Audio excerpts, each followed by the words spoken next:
اکثر انسان اپنی خواہشات اور تمناؤں کے لیے ہر ممکن کوشش کر لیتا ہے، یہاں تک کہ من پسند چیزوں کے حصول کی بے قراری اسے تہجد کے بے حساب سجدوں تک لے جاتا ہے، مگر کوئی چارہ گری اسے ممکن دکھائی نہیں دیتی۔ تو یاد رکھنا کہ انسانی عقل ہر چیز کو اپنے طاقت کے مطابق جانتی ہے، اس لیے ممکن اور ناممکن کے گمان رکھتی ہے۔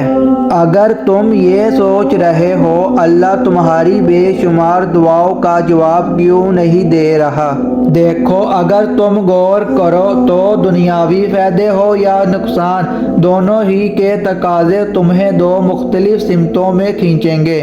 بلا شبہ صحیح اور غلط کے اس سفر میں تم اپنے اختیار اور طاقتوں سے جس جانب بھی چاہو گے کھینچے چلے جاؤ گے، مگر یاد رکھو کہ اللہ کا یہ طریقہ نہیں کہ تمہیں زبردستی کسی سمت میں دھکیل دے۔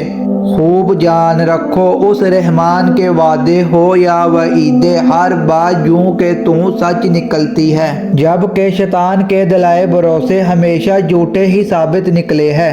وہ تو تمہیں خوشنما جال کے فریب میں پھنساتا ہی اس لیے ہے کہ تم اس رحمان کی رحیمی کے ہر فیض سے بے فیض کر دیے جاؤ۔